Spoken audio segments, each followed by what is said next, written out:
Alors, bonjour à tous. Merci à tous ceux qui nous rejoignent de France, de Belgique et évidemment du Québec. Le thème de notre webinaire aujourd'hui sera les bienfaits de la nature par l'oligothérapie et la sylvothérapie. Deux sujets passionnants et deux formateurs passionnants et passionnés sont avec nous aujourd'hui. Nous avons Marie-Lise Pelletier et Laurent Winsbach. Bonjour à tous les deux. Bonjour. Alors, je vais vous présenter dans quelques instants, mais je voulais juste vous rappeler pourquoi est-ce qu'on était réunis finalement aujourd'hui. C'est parce qu'on a tous un but et un objectif commun, évidemment, la santé au naturel, le plus naturellement possible, que ce soit pour renforcer notre système immunitaire, pour être plus autonome dans la gestion de notre santé, pour mieux utiliser les ressources de la nature. On a à cœur de mieux vivre. Et c'est pour cette raison qu'avec Marie-Lise, avec Laurent et avec 14 autres formateurs, on a créé le concept de l'expérience Natura, qui est un coffret donc de 19 formations en ligne que vous pourrez vous procurer courant octobre, qui sont toutes des formations portant sur la santé au naturel, l'oligothérapie, la sylvothérapie évidemment, mais l'herboristerie, l'aromathérapie, la gémothérapie, l'astrologie. On a vraiment couvert beaucoup de sphères de notre vie. Ça sera en vente à $187 ou 127 € pour nos amis européens. Donc vraiment un petit prix parce qu'on voulait donner accès au plus de monde possible pour améliorer votre santé au naturel.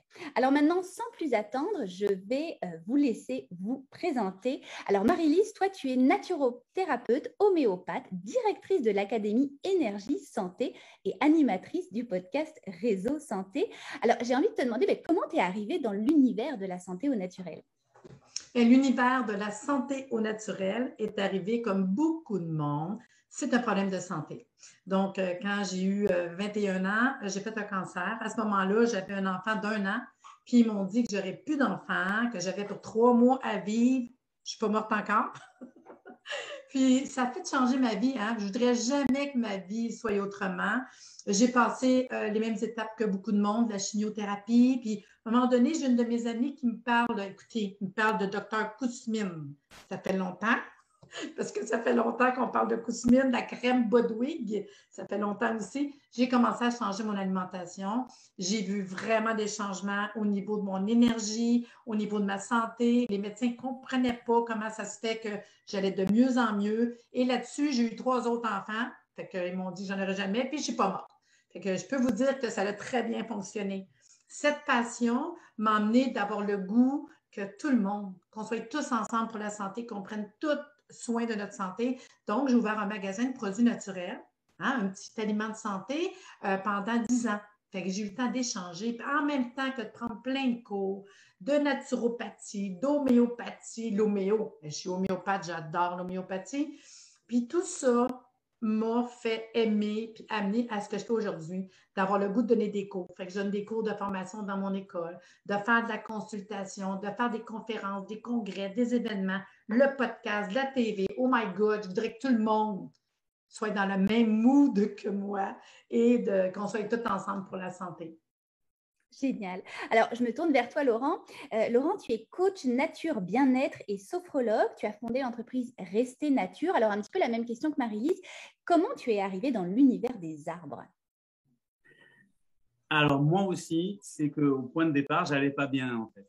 En 2008, j'avais coché toutes les cases qui, mises bout à bout, étaient censées me conduire au bonheur. Au niveau professionnel, au niveau familial, j'avais le tout qui allait bien. Enfin, tout était parfait a priori, sauf que j'étais pas heureux. Et à ce moment-là, j'ai fait, je l'ai compris a posteriori, un épisode dépressif.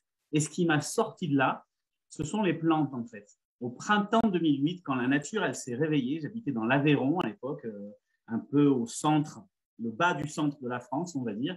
Et quand la nature a surgi de terre, moi qui avais toujours été un contemplatif, j'ai soudain eu besoin de les connaître, ces plantes. Et plus je les cueillais, plus je découvrais qui elles étaient avec mes mots malhabiles sur Internet, et plus je m'apercevais qu'on avait une pharmacie, un garde-manger à ciel ouvert, et que moi qui avais plutôt été bon élève à l'école, on m'avait jamais rien appris de ce savoir-là. Et là, j'ai compris qu'en fait, on vivait dans une société qui marchait sur la tête. Moi, je croyais que jusqu'à présent, elle faisait à peu près de son mieux, mais là, j'ai dit non, là, il y a un truc qui va vraiment pas. Et ça m'a complètement ouvert aux plantes. J'ai eu envie de les rencontrer et le hasard qui n'existe pas m'a conduit vers une formation que j'ai suivie, étalée sur 3 ans, et dans laquelle la première approche des plantes, c'est de se mettre en tête-à-tête avec une plante. La première plante que j'ai rencontrée, c'était une saponaire. J'ai commencé en tête-à-tête, une demi-heure avec la saponnaire, avec un bloc-notes, et puis à noter ce qui me venait en termes de sensations, d'émotions, de pensées. C'était un peu insolite pour le cartésien que j'étais.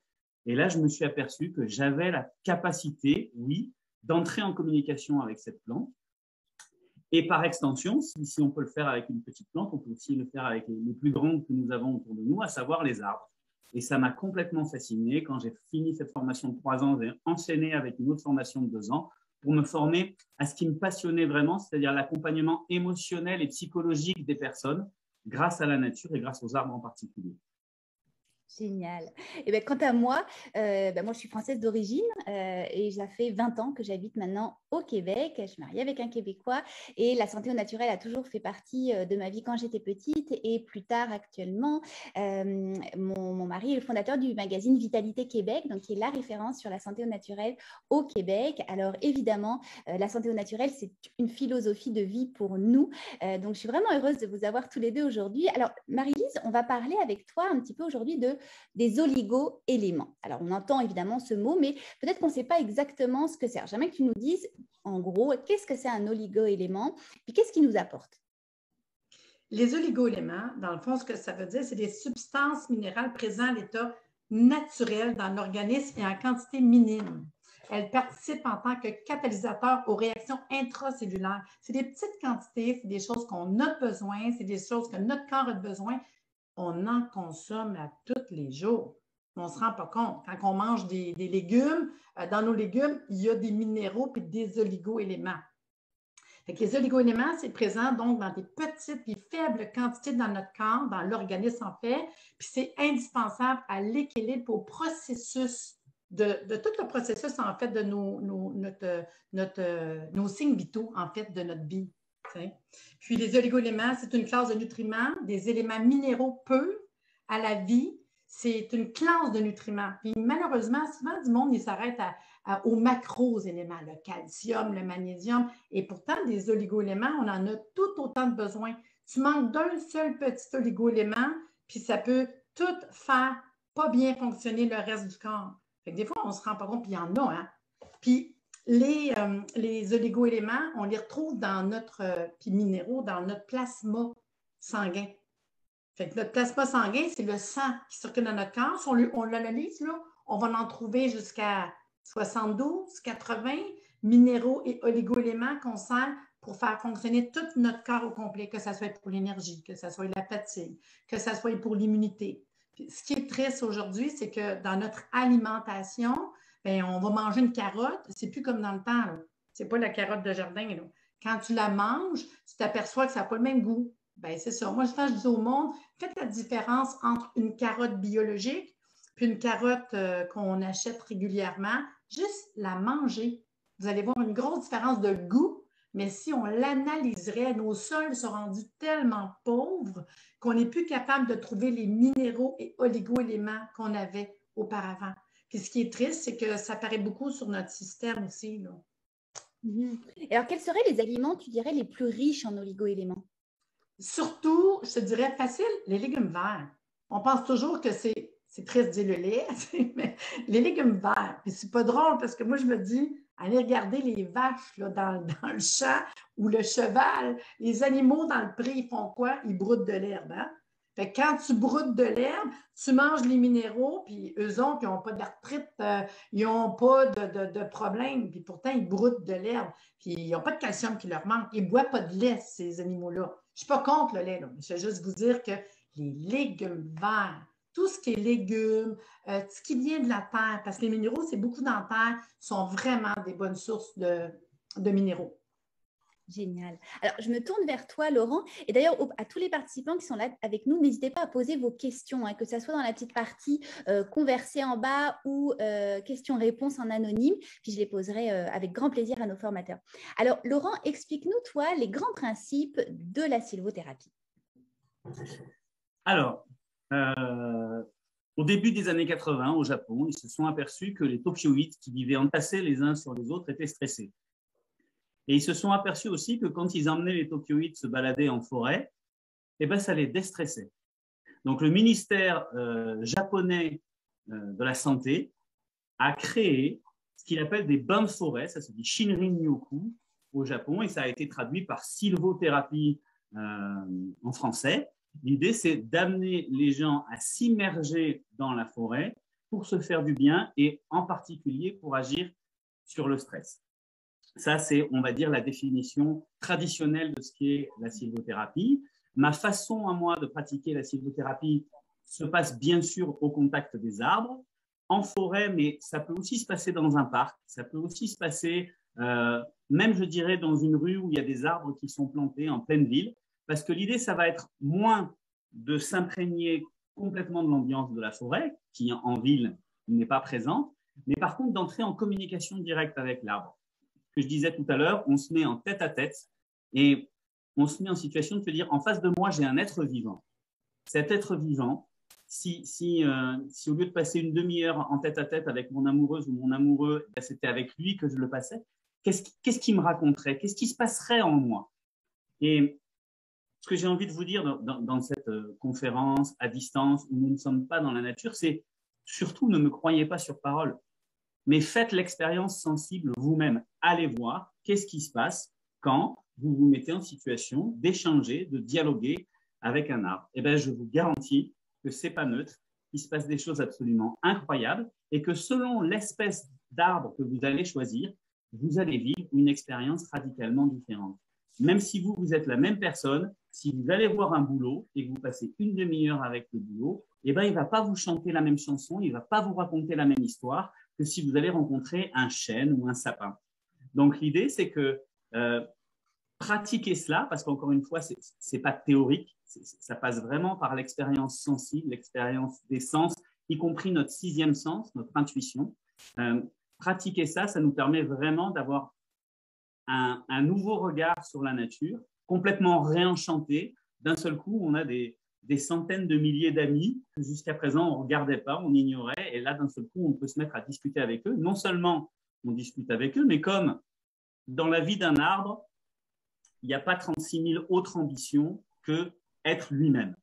C'est la seule chose que veut un chêne, c'est être un chêne. La seule chose que veut un bouleau, c'est être un bouleau. Donc nous, humains qui sommes beaucoup plus compliqués, quand on va rencontrer une telle authenticité, ça nous amène, par effet miroir, à se dire, mais moi, de quel bois est-ce que je suis fait, moi? C'est quoi ma particularité?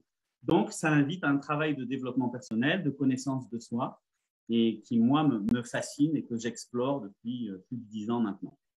Alors justement, avant la Covid, et même je pense, tu as repris tes ateliers en présentiel avec des gens que tu emmènes dans ta forêt. Explique-nous un petit peu comment se déroule un de tes ateliers, par exemple. Alors, l'atelier découverte que j'ai souvent organisé, c'était par petits groupes de moins d'une dizaine de personnes. Ça consiste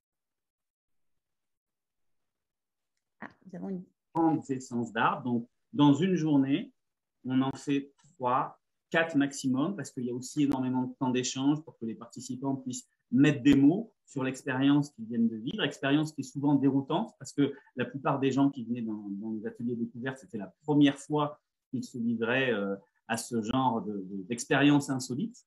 Et l'idée, c'est tout simplement d'être à l'écoute de ce qui se passe dans notre monde intérieur, en termes de sensations, en termes d'émotions, en termes de pensée, quand je suis au pied de cet arbre. On note tout ça sur un calepin, on échange.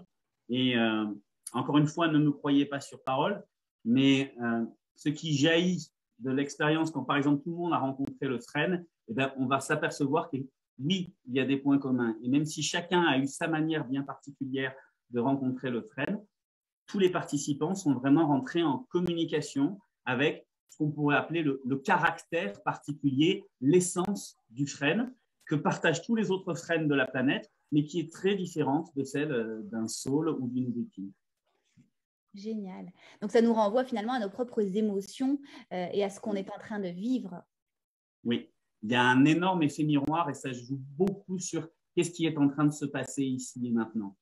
Et qu'est-ce qui est surtout en train de se passer à l'intérieur de moi. On vit dans une société qui ne cesse d'essayer de nous éblouir à l'extérieur ou qui, au contraire, nous horrifie par ce qui se passe à l'extérieur.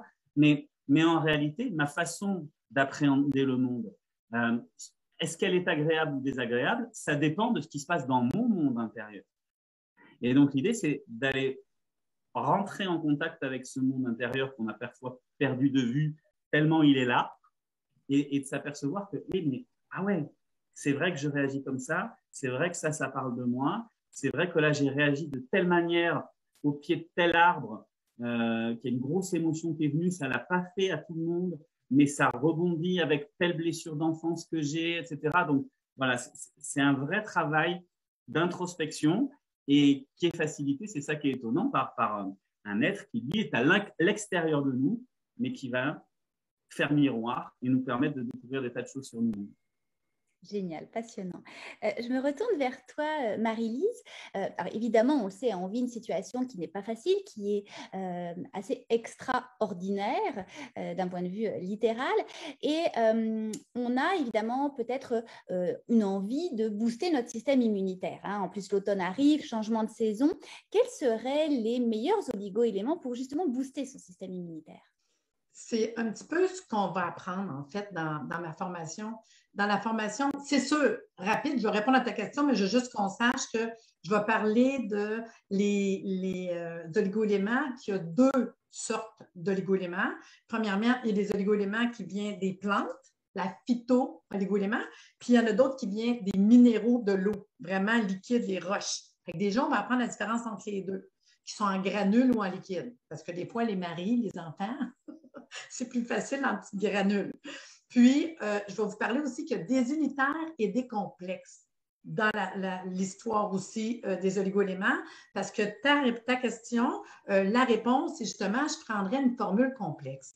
Parce que c'est moins compliqué des fois de prendre des formules qui sont déjà toutes bien préparées pour ce genre de problème. Présentement, avec ce qu'on vit, on veut se prémunir, on veut faire de la prévention, ce qu'on appellerait de la prophylaxie pour les rhumes, les grippes, la toux, le rhume pour l'hiver, l'immunité.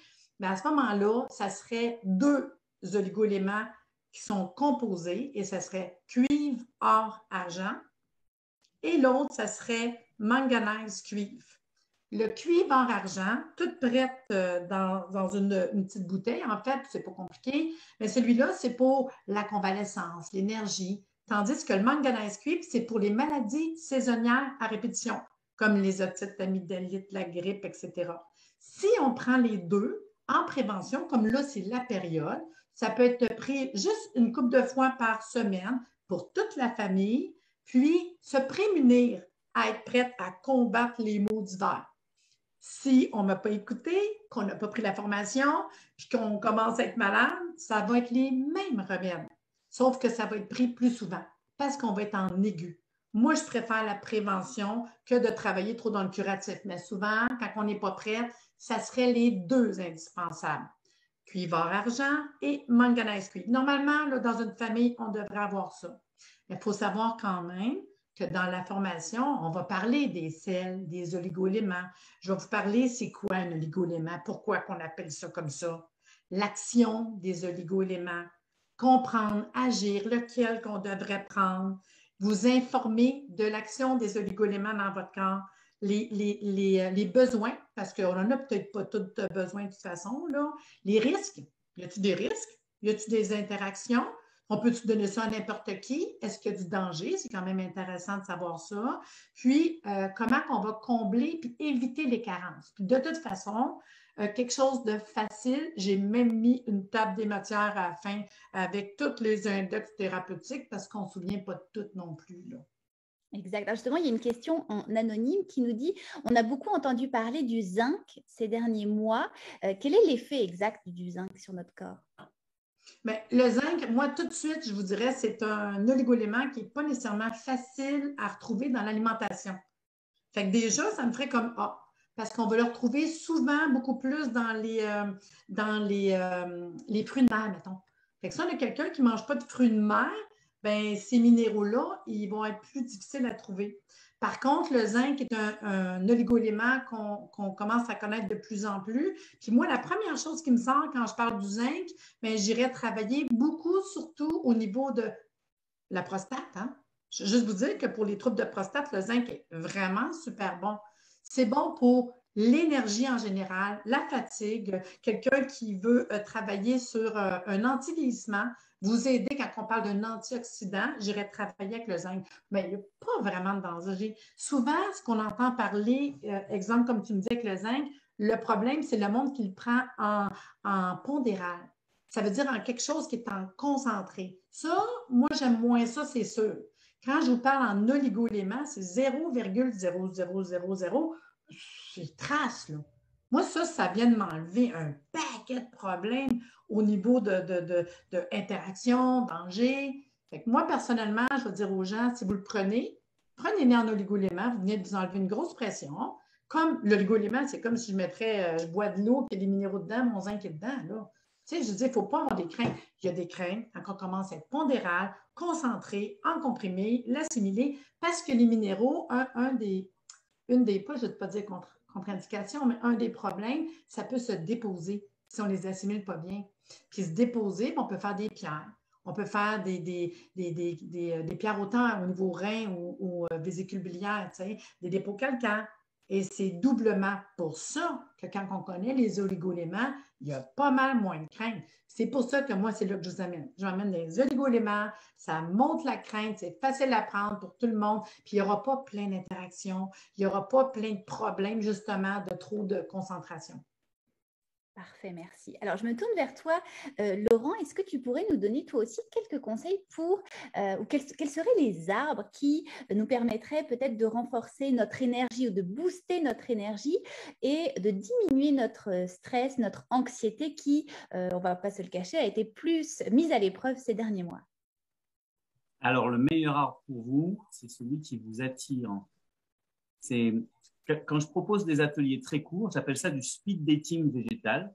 Et je propose aux gens qui sont là, quel que soit leur nombre, de choisir parmi 3 espèces leur chouchou. Et très rapidement, la plupart des gens y trouvent leur chouchou. Même ceux qui n'ont jamais fait de communication intuitive, sensible avec les arbres, si je leur demande de choisir entre 3 espèces, c'est évident que là, tout de suite, maintenant, c'est celle-là qu'ils ont envie de rencontrer. Il y en a qui hésitent un petit peu plus, mais généralement, ce n'est pas entre les 3, c'est entre 2 des 3. Et après, intuitivement, chacun arrive à choisir l'arbre qui lui correspond à ce moment-là. Parce que le danger, c'est de vouloir y aller à la force du mental et de me dire justement, là, en ce moment, tiens, j'ai besoin de courage, alors je vais aller voir un chêne. Ben, c'est vrai que le chêne, sa puissance, la façon dont il étale ses branches et ses racines au fond du sol et ses branches dans l'air, c'est ça qui peut nous transmettre. Ce sont ces qualités d'incarnation, de puissance, de courage, etc., de volonté. Donc, quelque part, quand je manque de volonté, quand j'hésite, quand je ne sais pas quelle décision prendre, on pourrait se dire, mentalement, je vais aller voir un chêne. Sauf que si je fais ça de manière trop mentale, en fait, je vais y aller avec un intérêt, c'est intéresser ma rencontre avec l'arbre. Et du coup, je ne vais pas me laisser surprendre. Or, ce qui est le plus efficace dans la rencontre avec un arbre, c'est quand je ne m'attends pas à ce qui se passe. Parce que justement, ça vient de lui, ça ne vient pas de moi. Ma volonté de renforcer ma confiance en moi ou mon courage, elle vient de moi. Mais est-ce que c'est vraiment ça que j'ai besoin de travailler? Et est-ce que si je regarde paisiblement les arbres qui sont dans mon jardin ou dans le jardin public qui est près de chez moi, et que je me laisse attirer par l'un d'entre eux, est-ce que finalement, la surprise qu'il va créer ne sera pas plus grande et le message ne sera pas plus porteur que si moi, j'ai voulu résoudre telle problématique, mais que je suis resté finalement enfermé dans ma propre volonté. Donc, moi, je travaille beaucoup avec le réveil de notre intuition. Ça ne veut pas dire que si, là, tout de suite, vous sortez dans votre jardin et c'est tel arbre qui vous appelle, peut-être que demain matin, ça sera un autre.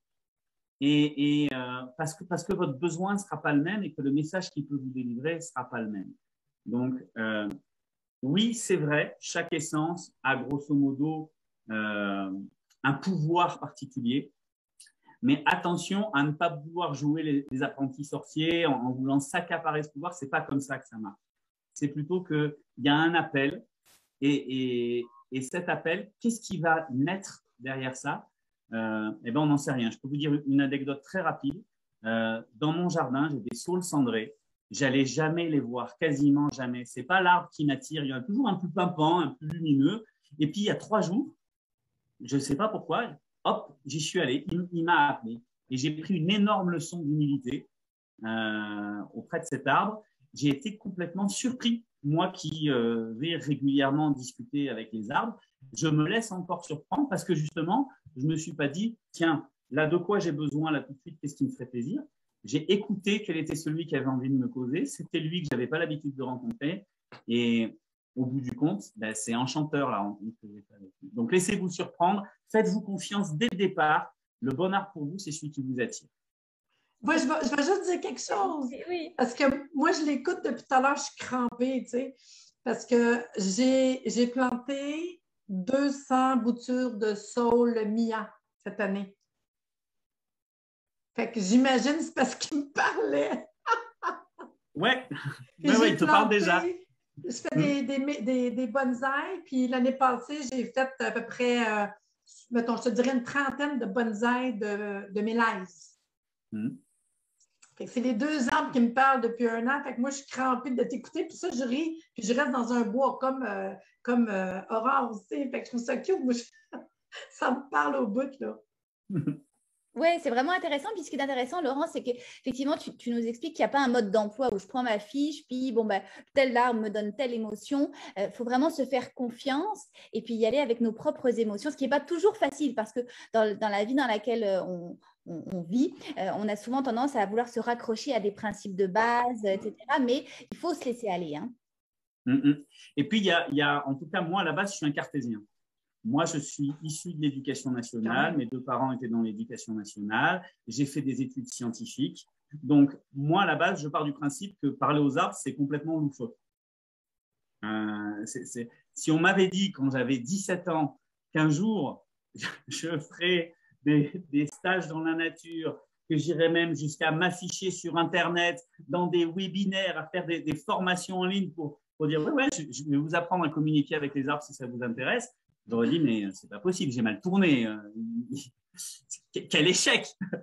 Mais non, en réalité, cette approche sensible, elle est vraiment accessible à tous. Simplement, il y a besoin de débrancher les croyances du mental. Et effectivement, notre mental, il peut avoir tendance à se dire, mais qu'est-ce qui est en train de se passer? Et plus l'expérience émotionnelle est potentiellement forte et imprévisible, plus le mental, il risque de réagir et de dire, ouh là là, non, j'y vais pas. Donc, le principe de la formation, c'est d'amadouer le mental, de faire en sorte qu'on ne l'élimine pas parce qu'il fait partie de nous, mais par contre, d'oser y aller quand même et effectivement de s'ouvrir. Exactement. Il y a même le concept de Forest School qui a été emprunté en Grande-Bretagne, qu'on voit se développer d'ailleurs, j'imagine en France, mais au Québec de plus en plus, où les maîtresses amènent des enfants dans la forêt, dans les parcs, pour leur apprendre à écouter la nature, les secrets que la nature finalement va nous donner. Et ça fait vraiment des enfants qui se développent beaucoup plus et qui écoutent justement tous leurs sens, qui ne sont pas habitués finalement à le faire. Alors, Marie-Lise, on a 2 petites questions pour toi, notamment concernant le zinc. Ah oui, le monde, ils sont full zinc, hein? Oui, ben écoute, c'est le mot à la mode depuis 18 mois. C'est Chantal qui nous demande, est-ce qu'on peut ouvrir, par exemple, une gélule et le mettre dans un verre d'eau et le boire dans la journée? Ça serait déjà moins pire. Il faut juste savoir que, je ne sais pas c'est quoi la gélule, je ne sais pas ce qu'ils ont mis à l'intérieur, mettons, parce qu'il faut savoir que le zinc, c'est un minéraux qu'il ne faut pas prendre en grande quantité. C'est ça l'affaire. C'est des petites quantités. Je vous dirais 17, 18 mg par jour en moyenne. On ne sait pas de la personne, si c'est un sportif. Est-ce que la personne est enceinte? Il y a quand même plusieurs facteurs que moi, je ne connais pas de la personne qui pose la question. Puis, c'est présent en petite quantité. C'est toujours ça, moi, je vous dis. C'est pas, oui, c'est bon pour les cheveux, c'est bon pour les ongles, le vieillissement, c'est bon, mais je le répète, trop, c'est comme passé, puis on les conserve, les minéraux, même si c'est en petite quantité. Fait qu'effectivement, moi, je préfère tranquillement dans la journée que tout d'un coup. Puis, comme je dis, moi, je le préfère en oligo-éléments, hyper assimilable, tranquillement, que d'avoir une gélule que je conserve. J'imagine que c'est parce qu'elle l'a déjà. C'est sûr que dépendamment comment elle est faite, ce qu'il y a à l'intérieur, c'est sûr qu'il serait peut-être préférable de le boire tranquillement. Comme dans la vraie vie, ça arrive. Moi, dans la vraie vie, si on n'aurait pas de supplément, notre zinc arriverait avec ce que je mange. T'sais. C'est ça la forme oligo-élément. Hein? C'est vraiment de la manière que ça arrive dans la vie. Il y a une plante qui pousse, qui a poussé, qui a donné du zinc, qui a pris dans la terre. Je mange la plante, j'assimile et je vais aller chercher ce que j'ai besoin. Mais quand on t'arrive un comprimé à digérer dans l'estomac, est-ce que tu digères? Est-ce que tu l'assimiles? J'espère que ça a répondu à sa question. Je pense, oui. Et on a eu une autre question également. Quel serait le meilleur oligo-élément pour combattre la fatigue? C'est sûr que moi, j'ai une préférence, beaucoup plus nous autres en Amérique du Nord, mais quand même, le magnésium. C'est triste. Je trouve que le monde ne soit pas conscient de comment on manque de magnésium. Le magnésium, si on regarde les gens en général, la fatigue, problème de concentration, les tics, les tocs, la petite patte qui se fait aller, la petite main qui branle, les problèmes de sommeil, les jambes sans repos. Il y a tellement de monde qui manque de magnésium, c'est incroyable. Et quand on arrive dans des périodes, pour ça je parlais du pays nordique, en fait, nous autres en Amérique du Nord, les périodes de froid demandent encore plus en magnésium. Fait qu'on est beaucoup plus en manque, quoique en Europe aussi, on a plus le froid l'hiver que l'été, en fait. Là. Mais quand on regarde des carences de magnésium, exemple, juste voir ça vous parle. Carence, là, on serait hyper émotive, on serait fatigué, on ferait de l'insomnie, on ferait de l'anxiété, on ferait des tremblements, on aurait des crampes. Il y a du tout, là. Quand je dis ça, beaucoup de monde sont interpellés et me disent oui, j'avoue que ça serait bon. Dès que quelqu'un est anxieux, nerveux, stressé, fatigué, moi, le magnésium, je lève ma main puis je me dis ça, allez-y. Puis très beau, beau minéral, en fait, que je pourrais recommander à beaucoup de monde. Même les enfants. Les enfants, c'est fou, là. Exact. Alors justement, tu parlais d'hiver. Laurent, donc toi, tu es dans les Pyrénées, donc tu as quand même de la neige. Nous aussi, évidemment, on en a énormément au Québec l'hiver. Est-ce qu'on peut communiquer avec les arbres de la même manière en été qu'en hiver, recouvert de neige? Est-ce que ça a un impact, ça? C'est cute. Alors, c'est une question qui m'est souvent posée. Si vous prenez par exemple les conifères, eux, ils sont verts 365 jours par an. Donc, vous allez de toute façon les rencontrer exactement sous le même aspect, exactement sous la même forme, quel que soit le moment de l'année où vous allez les rencontrer. Les feuillus, c'est différent. Un érable resplendissant en automne n'aura pas effectivement la même allure quand il a perdu ses feuilles. Donc, établir la communication avec lui à ce moment-là, c'est un peu comme aller le rencontrer quand il est endormi. Je ne dis pas que c'est impossible, mais je dis que ce n'est pas forcément les meilleures conditions pour le faire. Et puis surtout, moi, je n'organise pas de stage entre la fin du mois d'octobre et le début du mois de mai, parce que passer une journée entière dehors, statique, parce que quand on est en tête-à-tête avec un arbre, on n'est pas en train de courir, de se réchauffer, etc. C'est quand même beaucoup plus délicat. L'idée, c'est que ce ne soit pas des stages de survie, des stages commando. C'est déjà assez sportif comme ça d'aller voir ce qu'il y a à l'intérieur de soi et de faire de la connaissance de soi et du développement personnel. Donc, moi, je continue à aller fréquenter les arbres en hiver, été comme hiver. Je me couvre bien et j'y vais le temps d'une demi-heure. Donc ça, c'est parfaitement possible, 365 jours par an, oui, et quel que soit l'arbre. Par contre, des stages entiers d'une journée, là, j'évite parce que voilà, c'est la meilleure façon quand même d'ouvrir la porte de notre système immunitaire à des maladies. Ce n'est pas le but recherché. Exact. Alors, j'ai quand même envie de te poser une dernière question sur la particularité du sapin, puisque dans 2 mois et demi, on va se retrouver en période de Noël et que la plupart des gens vont avoir un sapin chez eux décoré. Qu'est-ce que ça nous procure, le sapin, comme émotion? Eh bien, voilà un arbre qui est vert 365 jours par an et qui, en même temps, va énormément attirer certaines personnes et va en repousser d'autres. C'est pas le chouchou de la plupart des gens que j'ai accompagnés au pied des arbres, parce que le sapin, il a quelque chose aussi d'assez austère. Il a quelque chose de très droit, un tronc vraiment, vraiment très vertical. Et en fait, tout ce qu'il nous montre, si on regarde par exemple même l'épicéa, qui est une variété de ce qu'on appelle les sapins de Noël, il y a les Normannes, il y a les épicéas. L'épicéa, c'est l'un des ce qu'on appelle sapins de Noël, même si ce n'est pas botaniquement un sapin, on passe. Donc, quelle est sa forme? On dirait un triangle, en fait. Donc, il est comme une flèche pointée vers le ciel. Et au bout de chacune de ses branches, ça remonte, comme si systématiquement, même en continuant à redescendre vers la terre avec ses branches, il nous montrait au bout que il y a besoin de regarder vers le ciel. C'est un arbre qui a une dimension spirituelle, en fait. Donc, les gens qui sont en difficulté avec la spiritualité, ils vont pas aller voir un sapin parce qu'il va venir les taquiner sur quelque chose qui les dérange, en fait.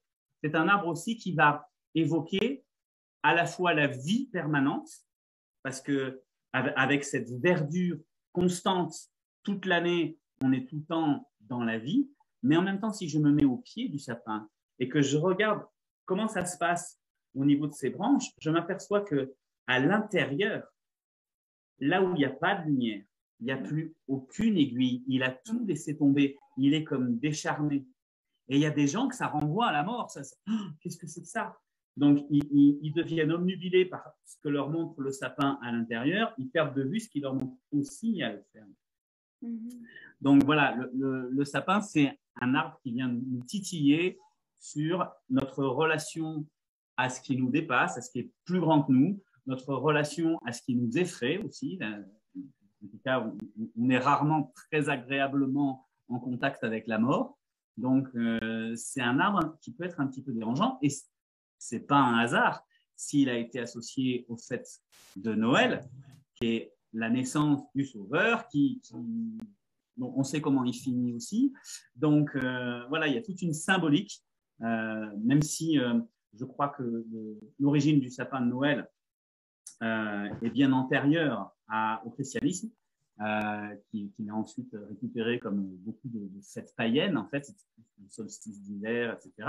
Néanmoins, ça garde sa portée symbolique et qui va tout à fait avec la quintessence de l'arbre. D'accord. Alors, on verra peut-être cette année dans certains foyers d'autres arbres que le sapin comme arbre de Noël. Ça, c'est chacun qui fait comme il a envie, effectivement. Exact. Alors, écoutez, merci infiniment à tous les deux d'avoir été là aujourd'hui. Donc, je rappelle que Marie-Lise, soit la formation que tu inclus dans l'expérience Natura se nomme l'oligothérapie, une toute nouvelle formation d'ailleurs que tu as créée pour l'expérience Natura. Tu nous as un petit peu expliqué effectivement, tu nous as donné quelques grandes lignes. Qu'est-ce que les gens vont vraiment en retirer une fois qu'ils auront suivi ta formation? La connaissance et de pouvoir appliquer pour eux et leur famille, ne serait-ce exemple, parce que on ne peut pas tout faire un cours aujourd'hui, mais exemple, il y a un oligoélément qu'on prend tout seul. Le soufre se prend tout seul. C'est un élément de détox. Puis le monde, des fois, ils ne savent pas, puis on vient à faire n'importe quoi parce qu'on lit, on ne s'informe pas. Fait que je pense qu'ils vont être capables de bien comprendre, s'en servir, les recommander, avoir leur, puis c'est le fun d'avoir leur oligoélément à eux autres à la maison. Il y a plein d'oligoéléments, tu vas dire, ben, ça ne me parle pas, ça ne me parle pas. Lui, au fur et à mesure qu'on les découvre, tu te rends compte, ben voyons donc, c'est ça que j'ai besoin. Fait qu'on vient à se faire un genre de petit kit maison. Puis on se rend compte que nos enfants, eux autres, ben, ils ne viennent pas, ils n'ont pas tombé loin de l'arbre. Les enfants ne sont pas loin. Fait que souvent, les mêmes minéraux dans la famille sont là, sont présents. Fait qu'un petit kit, dans le fond, qui sont bien importants à avoir à la maison, surtout pour le genre de constitution, comment est-ce qu'on est, c'est quoi notre problème de santé. Facile, pas compliqué, c'est pas épeurant. On parle de minéraux, d'oligo-éléments. Puis c'est vraiment indispensable. Puis le document, il est complet. Après ça, que ton document, tu es capable de t'en servir toi-même à la maison. Super, donc une formation pratico-pratique, on aime ça. Toi, Laurent, tu vas offrir la formation donc comment parler aux arbres quand on n'est ni druide ni chaman. Tu nous as également donné un petit aperçu de cette formation. Alors, même question, qu'est-ce que les gens vont en retirer le plus après avoir suivi ta formation? Alors, l'idée de la formation en ligne, c'est qu'elle propose les 3 exercices clés que moi, je proposais sur les ateliers de découverte d'une journée.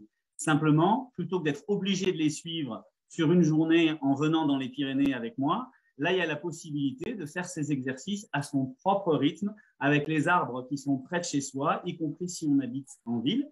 Et j'ai créé différents modules dans la formation.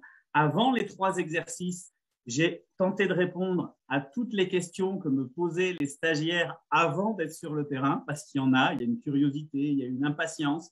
Donc, je rassure un petit peu, on va dire, le mental et je débroussaille les questions qu'il peut y avoir avant de passer à l'action. Ensuite, donc, il y a le cœur de la formation, c'est ces 3 exercices qui permettent petit à petit d'apprivoiser la communication intuitive, la communication sensible avec les arbres et de s'apercevoir que nous avons tous, sans exception, c'est pour ça que ça s'appelle comment parler aux arbres quand on n'est ni druide ni chaman, il n'y a pas besoin de dons particuliers. Nous avons tous la capacité. Donc, les 3 exercices permettent de se rendre compte que nous avons ces antennes qui nous permettent d'entrer en communication avec les arbres. Et puis, dans la dernière partie de la formation, eh ben, je réponds à toutes les questions que me posaient les stagiaires quand on était sur le chemin du retour et qu'on retournait au parking, là où il y avait des voitures qui nous attendaient. Voilà, il y a des interrogations qui peuvent rester, qui peuvent subsister. Quoi faire maintenant que j'ai commencé à apprendre à communiquer avec les arbres, etc. Comment est-ce que je peux maintenir cette communication? Comment est-ce que je peux faire en sorte qu'elle rentre davantage dans ma vie? Voilà, c'est un petit peu tout ça qui est proposé dans cette formation en ligne. Génial. Donc là aussi, une formation pratico-pratique, c'est vraiment très important. Oui, c'est super important, ça, j'y tiens beaucoup, parce que mes stagiaires, quand je leur ai dit que j'allais faire une formation en ligne, ils m'ont dit, mais t'es fou. Nous, on a pu suivre ta formation parce que tu étais là, tu nous as expliqué. Si tu n'avais pas été là, ben, je ne veux pas d'une formation en ligne. Mais sauf que je suis là et j'explique, mais à travers des vidéos que les gens peuvent regarder avant ou après leur rencontre avec les arbres. Mais ça n'a rien de virtuel parce que la rencontre, ils la vivent sur le terrain, au pied de leur arbre, pendant une demi-heure. Donc ça n'enlève pas le côté expérientiel et présentiel. Ce qui compte dans votre rencontre avec un arbre, c'est vous et l'arbre, ce n'est pas Laurent. Donc Laurent, il est là en vidéo, mais vous et l'arbre, vous avez besoin de vous rencontrer physiquement sur le terrain. Effectivement, tu fais bien de le souligner, c'est vraiment la magie des formations en ligne parce que oui, on voit les formateurs, on apprend, puis après on peut le faire par nous-mêmes. Donc il y a tout ce charme qui est encore très, très présent malgré le virtuel, on va dire. Alors, on peut retrouver évidemment toutes vos actualités sur vos sites internet respectifs, dans vos infolettes, sur vos médias sociaux. Je sais que vous êtes tous les deux très présents. Merci évidemment de faire partie de l'expérience Natura cette année. Marie-Lise, c'est une deuxième expérience pour toi. Laurent, c'est ta première. Merci infiniment. Je vous rappelle que le coffret sera en vente dès le 7 octobre. Vous avez 1 an pour suivre toutes les formations, mais vous avez 3 semaines pour l'acheter. Et puis même si vous ne suiviez que quelques formations, même si vous suivez juste la formation de Marie-Lise et Laurent, vous en aurez déjà évidemment énormément pour votre argent, vu la valeur du forfait. Ça nous fait extrêmement plaisir de pouvoir encore une fois cette année faire connaître la santé au naturel au plus de monde possible. Merci infiniment à vous deux. Merci à tous les participants aujourd'hui. Et je vous dis à très bientôt pour un prochain webinaire.